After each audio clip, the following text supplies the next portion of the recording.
भाई जो गुरु बचन पे डट गे, कट गे फंद 84 के। सतलोक जिसे गीता अध्याय 18 श्लोक 62 में शाश्वत स्थान यानी अमरलोक कहा है, उसमें लेकर गया। अपना सिंहासन यानी तख्त अपने अमरलोक जिसे सतलोक भी कहा जाता है उसमें दिखाया। श्री नानक जी ने इसी को सचखंड कहा है। उस सुख सागर की सब सुख सुविधा व खाद्य सामग्री दिखाई। बताया कि तुम सब जीव जो काल ज्योति निरंजन यानी शैतान के 21 ब्रह्मांडों में रह रहे हो, यहां से गए हो। तुमने गलती की थी कि तुम सब जीव नीचे के लोकों वाले मुझे छोड़कर यानी अल्लाह कबीर को छोड़कर और ज्योति निरंजन यानी शैतान काल को अल्लाह ताला के समान पूजने लगे, यानी उसे चाहने लगे। जिस कारण से मैंने यानी अल्लाह कबीर यानी सत्य पुरुष ने तुम सबको तथा ज्योति निरंजन यानी शैतान को काल को अपने सतलोक से निकाल दिया। अब देखो भाई और बहनों, आप और हम उपदेशी भाई बहनों के लिए कितना गजब का पॉइंट है। क्या बता रहे हैं परमात्मा कि इस काल यानी शैतान को और तुम जितनी भी आत्मा इसके 21 ब्रह्मांड में आज अपना ये कर्म भोग रही हैं, तुम सबको मैंने सतलोक से क्यों निकाला था? कारण क्या था? तुमने गलती की थी कि तुम सब जीव नीचे के लोकों वाले मुझे छोड़कर यानी अल्लाह कबीर को छोड़कर ज्योति निरंजन काल को अल्लाह ताला के समान पूजने लगे। और आज हमारे पंथ में भी ज्यादातर भगत भाई बहन जो सतलोक आश्रमों से जुड़े हुए हैं, वो भी इस अल्लाह ताला के बराबर, इस कादिर अल्लाह सतगुरु रामपाल जी के बराबर आदरणीय गरीबदास जी की फोटो अपने दरबार में रखते हैं, दादा गुरु जी की फोटो अपने दरबार में रखते हैं, पंडित चिदानंद जी की फोटो अपने दरबार में रखते हैं। और 650 साल पहले कबीर जी आए थे, उनकी जो नकली फोटो लोगों ने बना रखी है दाढ़ी मूछ वाली, वो भी अपने दरबार में रखते हैं।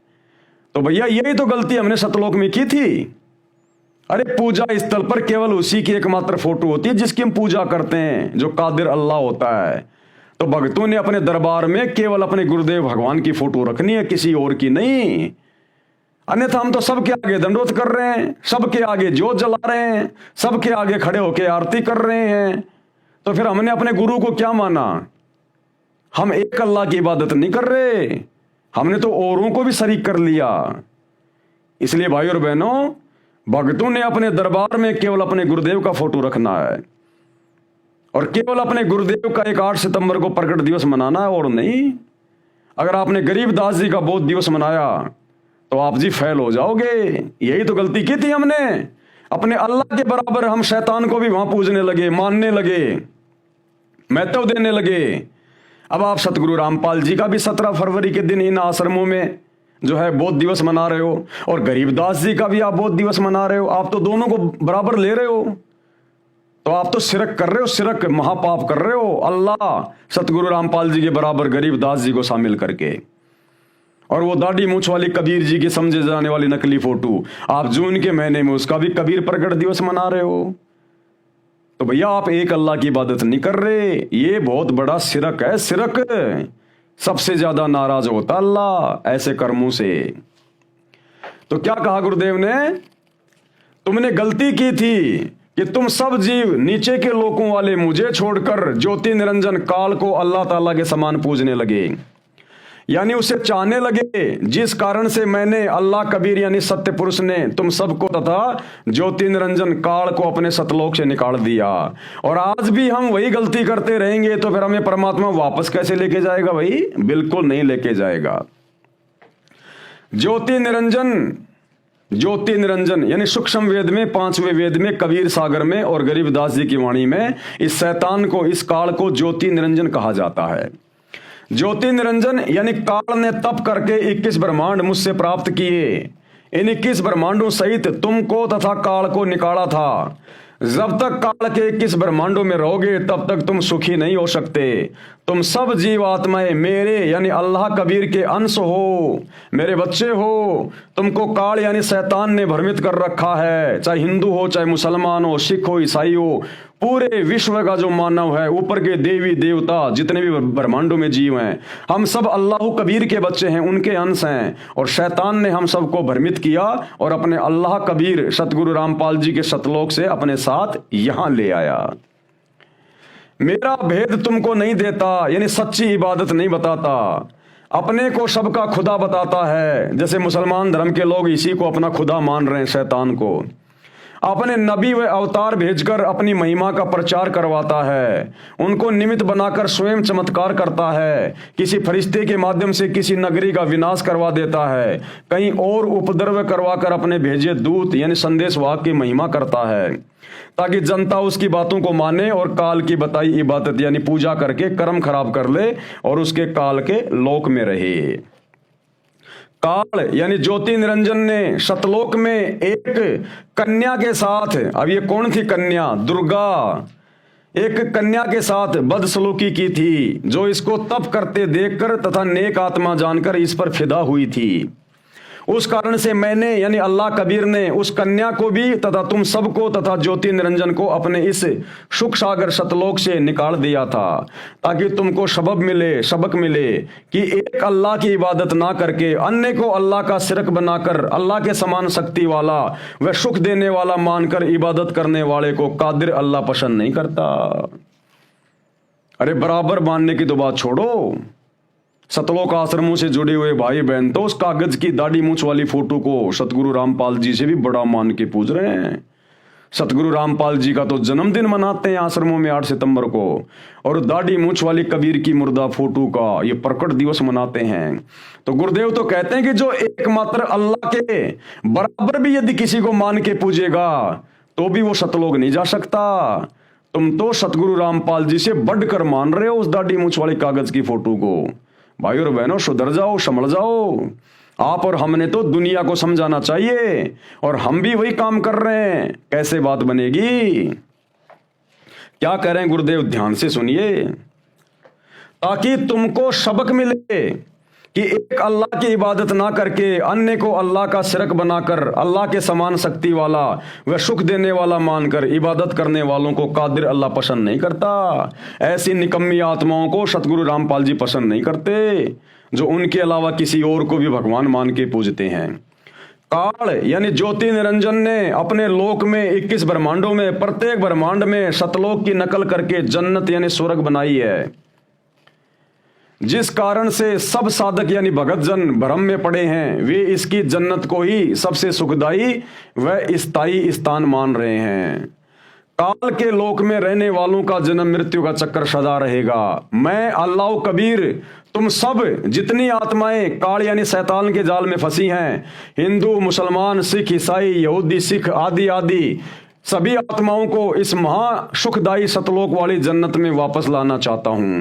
इसीलिए तो आज गुरुदेव भगवान धरती पे आए हैं। ये अल्लाह कबीर बाखबर सतगुरु रामपाल जी के रूप में धरती पर आए हैं, हमें शैतान की इबादत से छुड़वाकर अपनी इबादत करवाकर वापस वो सुखदायी स्थान ओरिजिनल जन्नत सतलोक में ले जाने के लिए।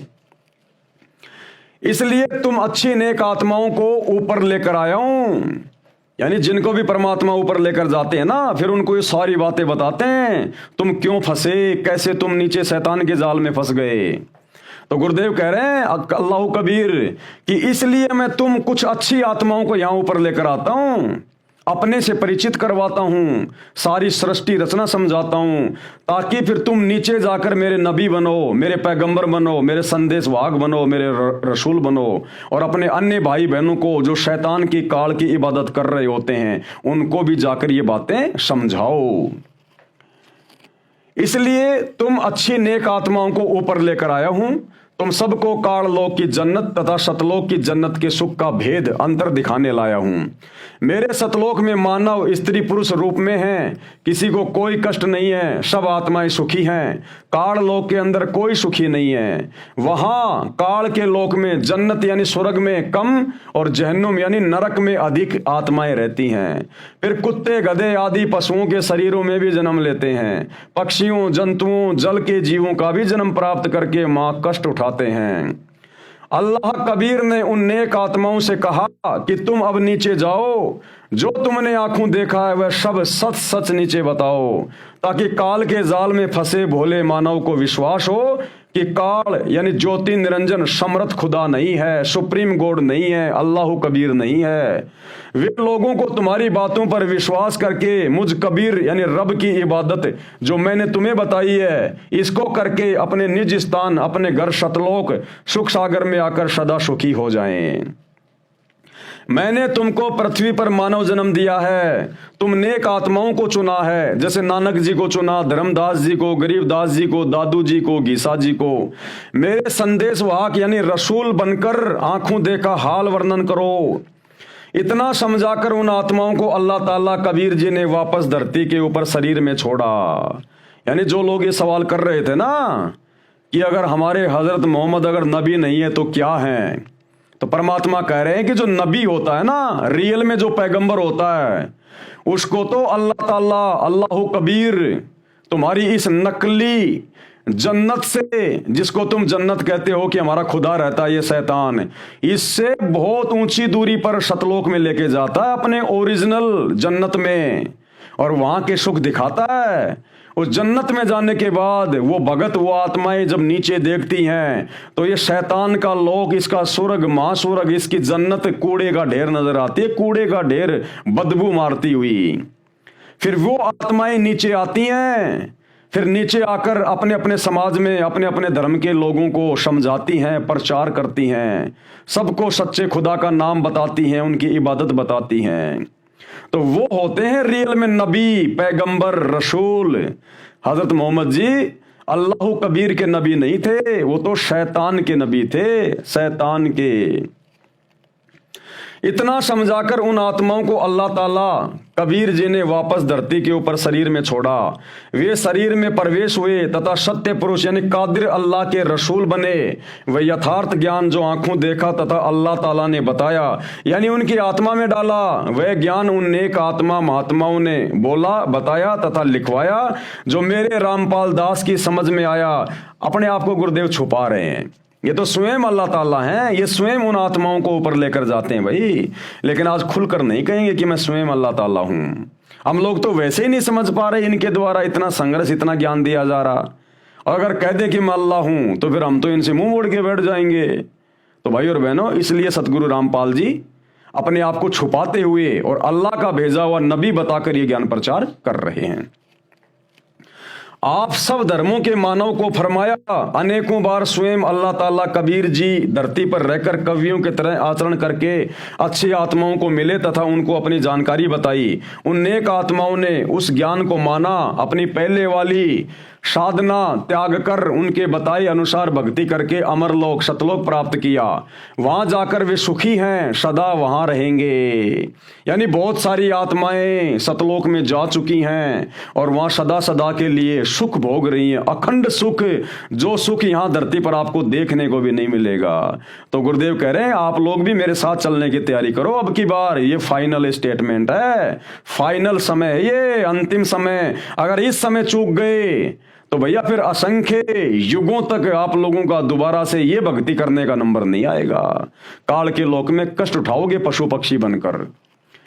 जो ज्ञान स्वयं अल्लाह ताला अपने मुख से बोलकर बताता है, लिखवाता है, वह कलाम एक कबीर यानी कबीर वाणी यानी सूक्ष्म वेद कहा जाता है, जिसमें संपूर्ण अध्यात्म ज्ञान है। जिन आत्माओं को परमेश्वर यानी कादिर अल्लाह मिला, उन्होंने जो आंखों देखा हाल वह अल्लाह से सुना ज्ञान बताया, वह लिखवाया, वह सूक्ष्म वेद से दास रामपाल दास ने मिलाया, जांचा तो शब्दा शब्द सही मिला। फुरकान का निर्णय यानी सत्य और असत्य का निर्णय। तो मुसलमान धर्म में और क्या क्या गलत धारणाएं उनके उलेमाओं ने, मुल्ला मौलवियों ने पैदा कर रखी है, उसके विषय में गुरुदेव भगवान कल इस पुस्तक के माध्यम से शंकाओं का समाधान करेंगे। तो आज के वीडियो में भाई और बहनों हम केवल इतना ही लेंगे। सभी भाई बहनों से प्रार्थना है, विशेषकर मुसलमान धर्म के भाई बहनों से, कि भाई और बहनों पक्षपात को छोड़िएगा। आप पढ़े लिखे हो, 21वीं सदी में जी रहे हो, बाबा आदम के समय के नहीं हो। सभी धर्मशास्त्र सभी भाषाओं में अनुवादित हैं और कोई किसी को मूर्ख नहीं बना सकता। सतगुरु रामपाल जी ने बिल्कुल एक एक आयत शब्दा शब्द आपके धर्म ग्रंथ की दिखाई है, उनका यथार्थ अनुवाद किया है। जो अनुवाद तुम्हारे उलेमाओं ने, मुल्ला मौलवियों ने बिल्कुल गलत कर रखा है। तो पहचानो इस आधार से भी आप पहचान करो कि सतगुरु रामपाल जी कौन है। जो लीला जरूर हिंदू धर्म में एक संत रूप में आकर ये कर रहे हैं, ज्ञान प्रचार कर रहे हैं, लेकिन इन्होंने हिंदू धर्म के साथ साथ हिंदू, मुस्लिम, सिख, ईसाई जितने भी धर्म हैं उन सब की पुस्तकों का बिल्कुल रस निकाल के रख दिया कि इन धर्म की पुस्तकों का वास्तविक सार क्या है, ये पुस्तकें कहना क्या चाहती हैं सच्चे खुदा और उसकी सच्ची इबादत के बारे में। तो भाइयों और बहनों, हम सभी का पिता, हमारा बाप, हम ना कोई हिंदू है, ना मुसलमान है, ना सिख है, ना ईसाई है। ये तो शैतान ने हमें बांटना था इस समय, ताकि जब वो कादिर अल्लाह, अल्लाह कबीर, क्योंकि काल का, इस शैतान का और अल्लाह कबीर का एक एग्रीमेंट हो रखा है। जब आप सृष्टि रचना सुनोगे तब पता चलेगा। तो यही वो समय है जो निर्धारित किया हुआ था आत्माओं को सतलोक ले जाने का। तो उससे पहले शैतान ने हर प्रकार से यहां पर भक्ति को बिगाड़ना था। आप और हम आत्माओं को धर्मों में, जातियों में तरह तरह का उल्टा ज्ञान देकर फंसाना था। शो काम इसने अपना पूरा किया, लेकिन ये अल्लाह भी तो उसका बाप है शैतान का, ये भी अपना काम पूरा ही करता है और पूरा ही करेगा। जिनके समझ में आ गया वो तो अपना आत्म कल्याण करवा लेंगे, गधे, कुत्ते, सुअर की योनियों में जाकर अपने गले कटवाने से बच जाएंगे।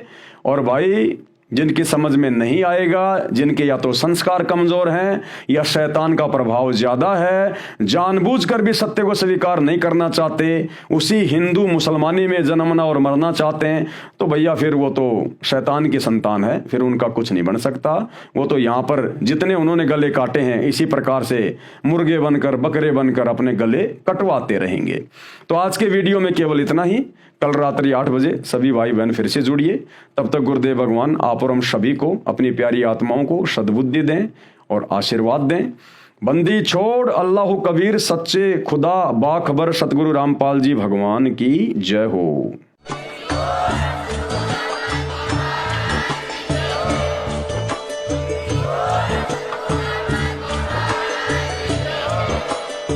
भाई जो गुरु बचन पे डट गए, कट गए फंद 84 के, कट गए फंद 84 के, कट गए फंद 84 के।